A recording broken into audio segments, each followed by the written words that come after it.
بسم الله الرحمن الرحيم. وعن ابن عمر رضي الله تعالى عنه قال ترى الناس الهلال فأخبرت النبي صلى الله عليه وسلم أني رأيته فصام وأمر الناس بصيامه. بابو بیان دے روجے کې د روجې بعض احکام به په دې باب کې ذکر شي. نن حدیث د ابن عمر راوړي په دې باب کې. ابن عمر فرمایي چې خلق ولیدل الهلال میاشت د رمضان. هلال هغه میاشت ته ویل کېږي چې هغه نری وي، د یو دوه درې ورځې وي، هغې ته هلال ویلی شي. او هلال په اصل عربیت کې ویلی شي آواز اوچتولو ته، او دې ته هم هلال ځکه وایي چې خلک یې وویني یو بل ته آواز کوي هغه د میاشت هغه د میاشت. فاخبرت النبي نو ما خبر ورکو نبی علیه الصلاة والسلام ته انی رأیته چې ما لیدلې ده د میاشتې لره. فصام نو نبی علیه الصلاة والسلام روژه ونیوله، و امر الناس بصیامه او خلکو ته هم امر وکړو په روژې نیولو سره. د بل حدیث هم د دې په شانته ده، فواید بیا یو شانته دي، مسائل چې کوم ترېنه راوځي یو قسم مسائل دي. وعن ابن عباس رضی الله تعالی عنهما ان اعرابیا جاء الى النبي صلی الله علیه وسلم. یو اعرابي باندچی دا راغی.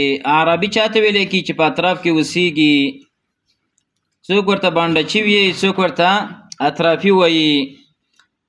او بعض خلک د دینه تعبیر بچا سره کې په کوچی سره کوچای راغی نبی علیه الصلاة والسلام ته. فقال وی فرمایل انی رأیت الهلال، یقینا ما لیدلی ده یا ما لیدلی ده میاشت د رمضان. فقال نبی علیه السلام فرمایل تشهد ان لا اله الا الله، آیا ته د دې خبرې گواهی ورکوي چې نشته حقدار د بندګۍ سوا د الله نه؟ قال غیویل نعم، او زه د دې گواهی ورکوم. قال نبی علیہ السلام بیا سوال کوي اتشهد ان محمد رسول الله، ته د دې گواهی ورکوي چې نبی علیہ السلام د الله رسول دی؟ قال ویل نعم. قال نبی صلی الله علیه وسلم فرمایل فاذن فی الناس یا بلال، ای بلال په خلکو کې اعلان وکړه ان یصوم غدا، چې سبا د پاره روژه ونیسي. فواید په دې حدیث کې یوه فایده دا راووتله چې د یو کس شهادت په باب د روژې کې دا مقبول دی.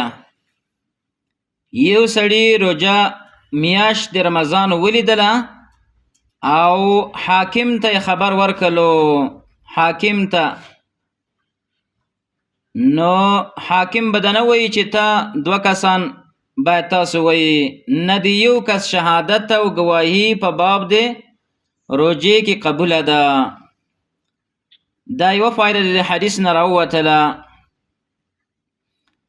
بله فایده په د حدیث کې دا ثابته شوله چې پرون درس کې موږ دا خبره کړې وه چې په یو ځای کې ولیدلی شي په نورو ځایونو کې لیدلو ته بیا ضرورت نشته دی، هغوی به هم د دغې کس د لیدلو د وجې نه هغوی روژه نیسي. لکه مثلا یو ځای کې ولیدل شول او نورو ته خبر ورکړلو هغوی به هم روژه نیسي.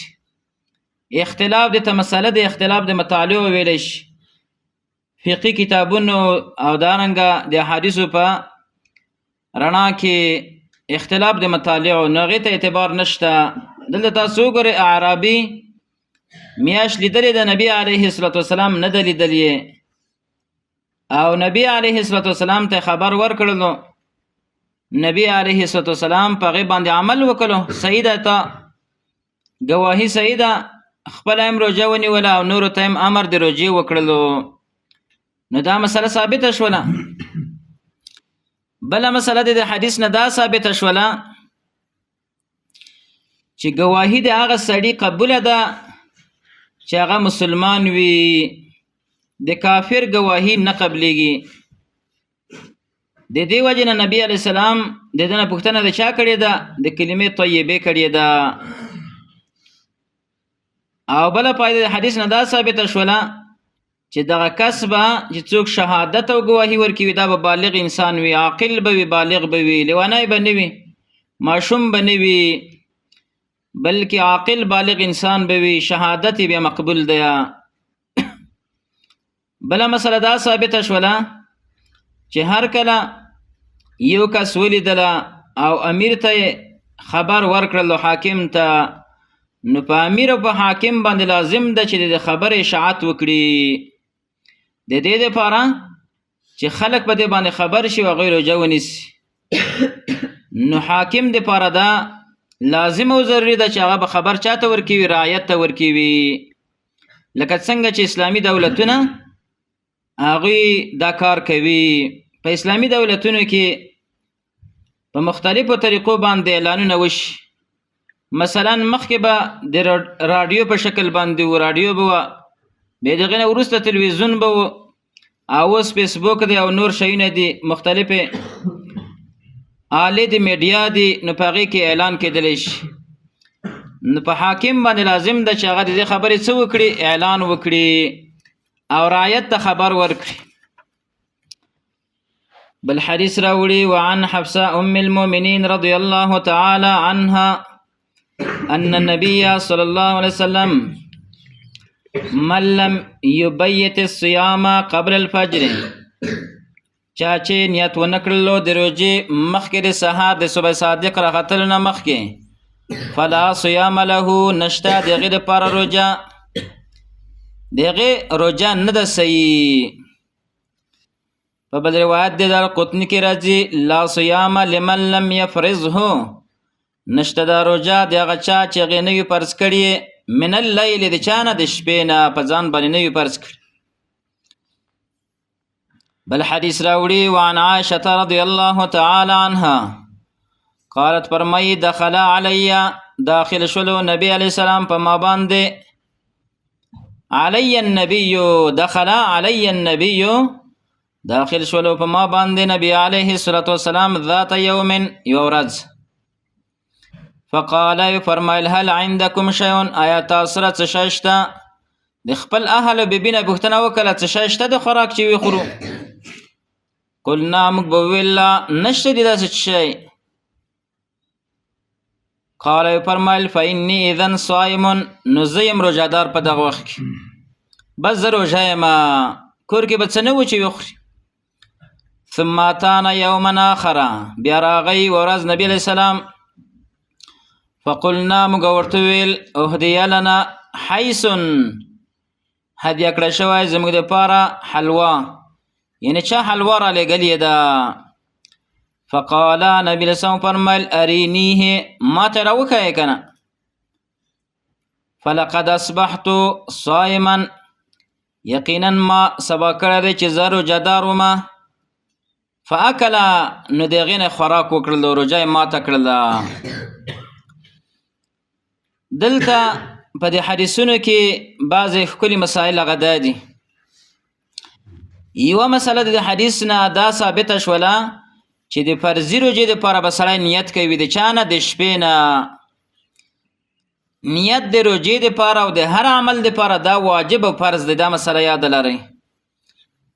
زموږ بعضې ملګري مقصد یو وي تعبیر غلط وکړي، نو د دې وجې نه بې نقصان کې واقع شي او مثلا غلط خوره شي، غلطه خوره شي. څنګه؟ نو موږ اکثره وخت کې دا وایو چې نیت نشته دی، لیکن دا خبره غلطه ده. نیت شته دی، نیت فرض دی په هر عمل کې. نو موږ تاسو باید دغسې تعبیر وکړو د خپل مقصد نه، چې نیت ویل یا تلفظ کول په نیت باندې دغه بدعت دی او دا ناروا دی. نو موږ ملګري څه وایي چې نیت نشته دی، نو خلک وایي دا د نیت نه منکر دي. نه، نیت شته، خو تلفظ به نیت یعنی ژبه ښورول په نیت باندې نو دغه نشته په اسلام کې. چې مثلا یو سړی وایي چې نیت مې کړی دی زړه د اخلاصه 4 رکعته فرض لمونځ به کوم او داسې تر اخره. دارنګه د جنازې جدا نیت، د روژې جدا نیت په تلفظ باندې یعنی په خوله ویلو سره دغسې نیت نشته دی. نه، نیت شته دی خو لیکن تلفظ ور باندې نشته دی. نو نیت واجب دی په هر عمل کې، ځکه نبی رسول څه فرمایلی انما الاعمال بالنیات، دارومدار صحت د عملونو په نیت سره دی. که موږ تاسو مثلا یو نفلي عمل کو چې نیت پکې نه وي دا نه صحیح کېږي. نفلي عمل، فرضي عمل، لمونځ دی، روژه ده، حج دی، دا ټول بنا دی په چا باندې؟ په نیت باندې. نو روژه کې نیت واجب او فرض دی، خو لیکن نیت عبارت د چا نه دی؟ نیت عبارت دی د زړه د ارادې نه. نیت لفظ عربي دی، عربیت کې نیت څه ته ویلی کېږي؟ اراده القلب ته ویلی شي، د زړه ارادې ته ویلی شي. بیا په تلفظ سره یا په خوله باندې ویل دا نشته په اسلام کې. ښه د دې نه اوس موږ څنګه ووایو چې مثلا ما نیت کړی دی؟ بس د دې علامه دا ده چې یو انسان د شپې راپورته کېږي، پښمني کې راپورته کېږي او خوراک او څښاک تیاروي، د خپله نیت شولو. لکه څنګه چې یو انسان د اوداسه دپاره لمانځه دپاره راپورته کېږي، اودس کوي، دا نیت شو. یا مثلا اودس کوي، د اوداسه نیت دا شولو چې افتابه یې راواخیستله، کوزه یې راواخیستله، اوبه یې راواچولې او مخ و لاس وینځي، دا نیت شولو. نو دارنګه چې موږ تاسو راپورته شو پښمني ته، نو دا نیت دی چې موږ خوراک کوو، د څه نیت په څه نیت؟ په دې باندې سبا روژه نیسمه. نو دغه نیت کفایت کوي. نو هغه د خولې الفاظو ویلو ته دا هغه نشته دی، اعتبار نشته دی. نو مسله دا ثابته شوله چې فرضي روژه کې نیت کول دا فرض دی. په فرضي روژه کې نیت کول دا فرض دی. د چا نه؟ یعنی د شپې نه. که مثلا یو سړي نیت نه و کړی او صبح صادق پرې راوختلو نو د ده به دا روژه باطله وي. دا مسله ثابته شوله. بیا بله مسله دا ثابته شوله چې نظري روژه په هغې کې هم نیت فرض دی، په نظري روژه کې. دارنګه په قضایي روژه کې هم نیت فرض دی. لکه مثلا د زنانو نه په دې میاشت کې روژې قضا شي، بیا دوی وروسته قضایي راوړي، نو دغه قضایي روژه دپاره به هم نیت کوي، د شپې نه به کوي. بله مسله دا ثابته شوله چې نفلي روژه کې نیت د شپې نه لازم نه دی. نفلي روژه کې یعنی هغه وروسته هم سړی کولی شي، د صبح صادق نه وروسته هم سړی نیت د نفلي کولی شي. لکه حدیث د عایشې په دې باندې دلیل شولو چې نبی علیه السلام به راغی کورت او څه به نه وو، وی به ویلې چې زه به روژه شم، روژه به وروسته ونیوله، نیت به وروسته د روژې وکړلو. نو په نفلي روژه کې نیت کولو کې د شپې نه فراخي ده. که د چا د شپې نه نیت وکړلو خو ښه ورته که کې ونه کړلو وروسته هم نیت سړی کولی شي. دا مسله ثابته شوله. بله مسله دا ثابته شوله، ته وګوره د نبي علیه السلام هغه حالاتو ته وګوره چې داسې ورځې په نبي علیه السلام او د هغې په اهل راغلي چې کور کې به دومره څه نه و چې وخوري. نبي علیه السلام به کور کې پوښتنه وکړه څه د خوراک شته نشته دی، نو بیا به یې زه روژه به شم. نو بله مسله د دې نه ثابته شوله چې هدیې ورکول، اهدیه لنا حیثن، هدیې ورکول، یو چا کره خوراک لګل، دا یو سنت عمل دی، او خاص کر په رمضان کې. زموږ ستاسو ګاونډ کې چې کوم کسان وي نو هغې دپاره شی لګل، لږ غوندې شی وي چې هسې د کور نه وایستلی چې صدقه کې حسابېږي. په دې باندې موږ تاسو باید عمل وکړو. عمل به څه وخت کوو؟ همدغه اوس رمضان دی. په دې رمضان کې چې کوم کسان تاسو ته معلومیږي چې د دوی کور کې یا شی نشته دی یا کمزوري دي، ورلګل پکار وي. دارنګه زموږ مدرسې کې طالب العلمان دي، مسافر دي، د دې لپاره لږ توجه غواړم. کله کله یو مخامای ورته رالیږه د ثواب په نیت باندې، اگر چې شان شته دی الحمدلله، داسې نه دي، ولیکن د خپل چا دپاره د خپل ثواب په نیت باندې، د خپل اجر په نیت باندې شی رالیږه توجه. دا بله مسله ثابته شوله. بله مسله دا ثابته شوله چې نفلي روژه سړی خوړلی شي. نفلي روزه سړی خوړلی شي. لکه دلته حدیث کې داسې راغله فلقد اصبحت صائما فاکل. نبی اسلام نیت د شپې نه کړی و چې زه روژه نیسم سبا، لیکن سهار کې ورته د خوراک چیز میلاو شولو، نو نبی اسلام څه وکړل؟ خوراک یې وکړو، روژه یې ماته کړله.